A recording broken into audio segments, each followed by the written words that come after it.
Hello, हाँ अब आ जाए। 2017 में जब कपिल मिश्रा जी को अरविंद केजरीवाल मंत्रिमंडल से निकाला गया तो उसके तुरंत बाद उन्होंने बहुत ही भद्दे और आपत्तिजनक आरोप लगाए थे और कहा कि मैंने अरविंद केजरीवाल मुख्यमंत्री जी को 2 करोड़ रुपए दिए हैं और कपिल मिश्रा ने उसके सामने देते हुए देखा है। इतने आपत्तिजनक आरोप थे, इतने घिनौने आरोप थे, जिसकी वजह से मैं बहुत आहत हुआ। और जब उससे हमारी पार्टी के लोगों ने पूछा कि भाई आप बताइए किस टाइम गए थे, कब गए थे, तो ऐसे भी केस हुए कि वो बेहोश तो हुए परंतु उन्हें बताया कुछ नहीं, क्योंकि कभी गए ही नहीं थे। इसलिए मैंने कपिल मिश्रा के खिलाफ क्रिमिनल केस कोर्ट में किया सज़ा दिलाने के लिए। कल कपिल मिश्रा ने लिखित में कोर्ट के सामने माफ़ी मांगी जब उनको लगा कि वो प्रूव करने की बारी आ रही है, क्योंकि केस बिल्कुल झूठा था। तो उन्होंने लिखित में माफ़ी मांगी और कहा कि ये केस पॉलिटिकली मोटिवेटेड थे, जो उन्होंने आरोप लगाए थे पॉलिटिकली मोटिवेटेड थे, झूठे थे, गलत थे। और उन्होंने अनकंडीशनल माफ़ी मांगी और उन्होंने कहा कि वो फ्यूचर में ऐसे आरोप फिर नहीं लगाएंगे।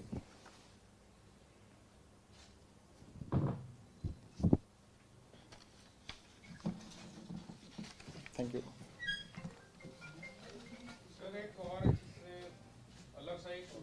इसके बाद ना, इसके बाद बोल के उसके बाद कर लेंगे। इससे रिलेटेड कुछ है तो बताइए। ठीक है जन, ठीक है, मुझे निकलना, मैं निकलता हूँ, बाकी शोर वो मैं दूंगा जवाब। सर एक आपसे रिलेटेड है सर, वो जब आप वो मेयर्स को मिले थे, वो एक वीडियो सर्कुलेट कर रहे हैं, कह रहे हैं कि आपने उन्हें कहा है कि जो उनका बकाया है आप दे देंगे, तो वो कितना अमाउंट है और कितना अमाउंट देंगे? परसों आपको सारा बता दिया, कोई बकाया नहीं उनके ऊपर, हमारे ऊपर। अरे सर एक बात सुनो, जब कपिल मिश्रा ने झूठे आरोप लगाए थे उस समय सभी टीवी चैनल ने 15 दिन तक अपने न्यूज़ बंद कर दिए थे और सिर्फ कपिल मिश्रा के आरोपों के ऊपर ही क्वेश्चन थे। उस समय मेरा घर से निकलता था तो ये पूछते थे। आज उसने माफ़ी मांगी, रिटर्न में माफ़ी मांगी, लिख के कहा कि पॉलिटिकली मोटिवेटेड थे। आज कोई प्रश्न नहीं है। सर सोशल मीडिया में भी माफी मांगने की बात कही थी, लेकिन हाँ, कपिल मिश्रा का कुछ इस पे ना बयान आया, ना ही कोई सोशल मीडिया। उन्होंने फर्दर ये कहा था कि मैं अपने ऑफिशियल ट्विटर हैंडल से माफ़ी मांगूंगा। आपको उनकी कॉपी दे दी गई है और वो मांग लेंगे। चलो एक आध दिन का समय तो देना चाहिए।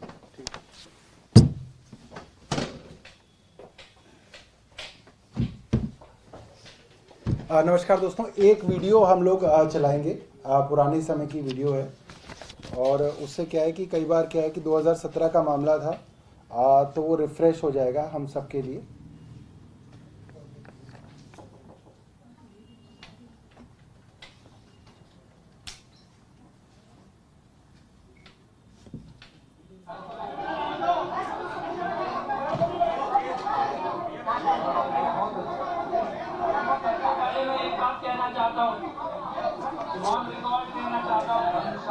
आम आदमी पार्टी हमारी पार्टी है, मेरी पार्टी है। हमने संघर्ष किया है, आंदोलन किया है, लाठी डंडे खाए हैं, तब ये पार्टी बनी है।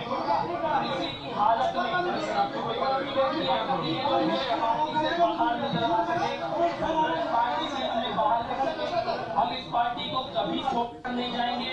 पार्टी के अंदर भ्रष्टाचार आ गया है तो उसकी सफाई की शुरुआत, झाड़ू चलाने की शुरुआत महात्मा गांधी जी की समाधि से, राजघाट से करने के लिए हम यहाँ पर आए हैं। तो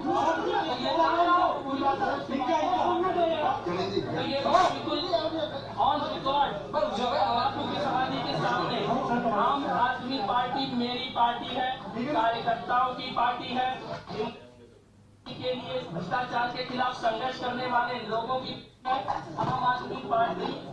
ना मैं छोड़ूंगा और ना कोई मुझे इस पार्टी से निकाल सकता है।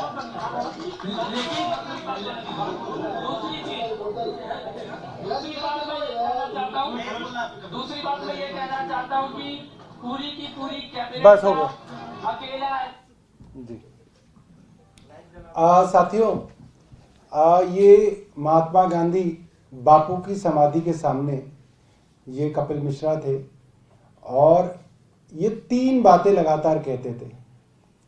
ना मैं कभी पार्टी छोड़ूंगा, ना मैं कभी भाजपा में जाऊंगा, ना ये मुझे कभी आम आदमी पार्टी से निकाल सकते हैं, और मैं असली आम आदमी पार्टी हूं।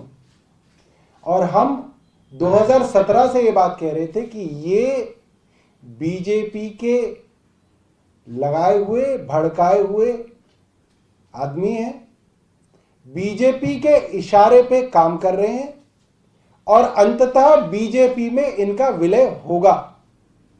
और आप देखते होंगे कि इन्होंने जो आरोप लगाए वो इतने बचकाने और मनगढ़ंत थे कि इन्होंने कहा मई 2017 में इनके सामने एक मंत्री ने मुख्यमंत्री को 2 करोड़ रुपए की नकद रिश्वत दी। आप समझ सकते हैं 2 करोड़ रुपए का मतलब एक अच्छा बड़ा बैग रहा होगा, एक अच्छी बड़ी सूटकेस रही होगी। मुख्यमंत्री आवास में 24 घंटे सीसीटीवी चलते हैं, गेट से लेकर अंदर तक सीसीटीवी लगे होते हैं, दिल्ली पुलिस का पहरा होता है, कोई भी आदमी अंदर जाता है क्या लेके जाता है वो सब सीसीटीवी कैमरा के अंदर आता है। इन्होंने बताया कि 5 मई को इन्होंने अपनी आंखों के सामने देखा। हम सिर्फ एक बात कह रहे थे इनकी झूठ को साबित करने के लिए, सिर्फ एक बात। हम कोई लंबी चौड़ी बहस नहीं कर रहे थे, हम सिर्फ ये कह रहे थे तुम 5 मई को कितने बजे मुख्यमंत्री से मिलने आए ये बता दो बस। क्योंकि ये 5 मई को मुख्यमंत्री के घर आए ही नहीं थे, इसलिए इनको ये समय बताने तक में इतनी तकलीफ थी। और कई जगह जब इनसे बात पूछी गई कि भाई कुछ डिटेल तो बताओ, कितना बड़ा बैग था, कैसे रंग का बैग था, कितने बजे गए थे, तुम्हारे साथ कौन था, नहीं मैं ये सीबीआई को बताऊंगा, ये मैं एसीबी को बताऊंगा, मैं किसी को नहीं बताऊंगा, मैं एसीबी को बताऊंगा, लिखित में बताऊंगा, किसी को नहीं बताऊंगा। और आधे घंटे के बड़े बड़े चैनलों के अंदर इंटरव्यूज हुए। ये साधारण सी बात जब पूछी जाती थी बात को गोलमोल किया जाता था। 2018 के अंदर हमने प्रेस कॉन्फ्रेंस करके, मेरी प्रेस कॉन्फ्रेंस थी जिसमें हमने कहा कि सीबीआई और लोकायुक्त ने भी इस केस के अंदर कुछ नहीं पाया, क्योंकि ये खुद गवाह थे और ये खुद सबूत देने के लिए सीबीआई और लोकायुक्त के पास नहीं जा रहे हैं, क्योंकि इनके पास कुछ था ही नहीं। अंततः इन्होंने आम आदमी पार्टी भी छोड़ी, भाजपा ज्वाइन भी करी और अब माफी भी मांगी। जब इनको विधानसभा के अंदर इनके एमएलए की डिस्क्वालिफिकेशन पिटीशन हमने लगाई थी, मैं उसमें कंप्लेनेंट था, मेरी ही पिटीशन थी जिसपे ये विधायक से भूतपूर्व विधायक हुए, वहां पे भी अंदर माफी मांगते थे, बाहर हेकड़ी दिखाते थे। और तब हमने कहा था ये कपिल मिश्रा नहीं है, ये वीर मिश्रा है, क्योंकि इनके अंदर वीर वाले सारे गुण हैं। अंदर कुछ कहते थे, बाहर कुछ कहते थे। और ये जो माफी इन्होंने मांगी है ये काफी इंटरेस्टिंग माफी है। इन्होंने इसके अंदर कहा है I am the accused in the present case, मैं मुलजिम हूं इस केस के अंदर। I state that the statements made by me against the complainant were politically motivated. राजनीति से प्रेरित थी मेरी पूरी शिकायत, और जो मेरे एक्यूजेशन थे वो राजनीति से प्रेरित थे। मतलब साफ हो गया, भाजपा की राजनीति के चलते कपिल मिश्रा को खड़ा किया गया और उनसे ये कराया गया। और आगे कहते हैं पॉलिटिकली मोटिवेटेड थे और रॉन्ग थे और गलत थे, और मैं बिना किसी शर्त माफी मांगता हूं। I tender my unconditional apology to the complainant and same shall not be repeated. और आज के बाद ये कभी इन लोगों के ऊपर आरोप नहीं लगा सकते, इन्होंने ये भी कहा है। अब ये अपने झूठ का जो पुलिंदा है दोबारा नहीं ले जा सकते आपके सामने। और आखिरी में I undertake to publish the above statement on social media through my official handles. मतलब अब आप इंतजार कीजिए, कुछ देर बाद ये माफी अपने ट्विटर, फेसबुक और इंस्टाग्राम के अकाउंट पे, या जो भी और ये अकाउंट जो ये रन करते होंगे उनके ऊपर भी ये माफी मांगेंगे। अगर नहीं मांगेंगे तो दोबारा से जेल जाने की तैयारी कर ले कपिल मिश्रा। माफी मांगेंगे नहीं तो दोबारा से जेल की तैयारी करेंगे। एक आखिरी में मेरी पत्रकार मित्रों से एक निवेदन रहेगा कि जब ये कपिल मिश्रा ने ये आरोप लगाए और जाहिर सी बात है वो बड़े बचकाने बेबुनियाद आरोप थे। Khejri bribe bomb hashtag news channels ने चलाया था, अच्छे प्रतिष्ठित न्यूज चैनल्स हैं। आधे आधे घंटे का 1-to-1 लाइव इंटरव्यू कपिल का किया गया था। मैं एक इंटरव्यू सिर्फ आपको उदाहरण के तौर पे दिखाना चाहता हूं, एक बार वो चलाइएगा।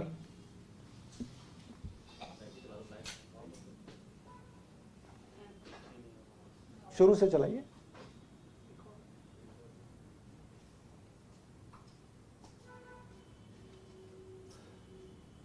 कपिल मिश्रा खुद। कपिल जी, बहुत सारे सवाल हैं।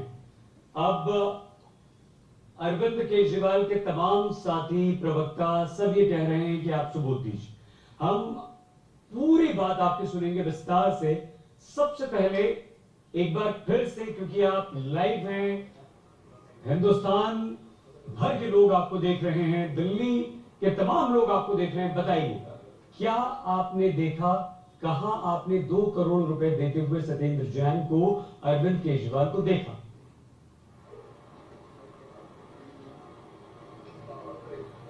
देखिए, मैंने सुबह ये बयान दिया था और मैं आपको एक बार डिटेल में बता देता हूँ। सत्येंद्र जैन जी को कैश देते हुए देखा है, अरविंद केजरीवाल जी को कैश लेते हुए देखा है, मुख्यमंत्री आवास में देखा है, अपनी आंखों से देखा है। इसके अलावा जो भी डिटेल है, कल सुबह 11 बजे एंटी करप्शन ब्यूरो के दफ्तर में जा रहा हूँ, वहां पर जाकर एंटी करप्शन ब्यूरो को सारे डिटेल दूंगा। माननीय उपराज्यपाल महोदय को डिटेल दिए हैं और सीबीआई को दूंगा। ये हिट एंड रन का केस नहीं है। तो हमारी मीडिया के बंधुओं से और मित्रों से ये गुजारिश रहेगी कि उस समय ये स्टोरी कम से कम 15-20 दिन लगातार चलाई गई। कपिल मिश्रा हर रोज एक नई प्रेस कॉन्फ्रेंस करते थे जो लाइव टीवी चैनल्स पे चलाई जाती थी और उसके बाद शाम को उसके ऊपर बहस की जाती थी, डिबेट्स हुआ करती थी, इनके 1-to-1 इंटरव्यूज होते थे। और मुझे लगता है कि उस वक्त अरविंद केजरीवाल जी का, आम आदमी पार्टी का और सत्येंद्र जैन का काफी नुकसान रहा होगा, हुआ होगा, आप सब समझ सकते हैं। हमारी आप लोगों से ये गुजारिश रहेगी कि इस खबर को भी आप थोड़ी तरजीह दीजिएगा। हो सके तो इसके अंदर कपिल मिश्रा के कुछ इंटरव्यूज करने की कोशिश कीजिएगा, ना हो सके तो सत्येंद्र जैन के कुछ इंटरव्यूज कीजिएगा, ताकि जो खबर उस वक्त कहां से कहां तक पहुंची थी वो खबर की जो भरपाई है वो उस तरीके से हो सके। आप सबसे हमें इसके अंदर थोड़ी सी मतलब कि मानवीयता की उम्मीद रहेगी। बहुत बहुत धन्यवाद।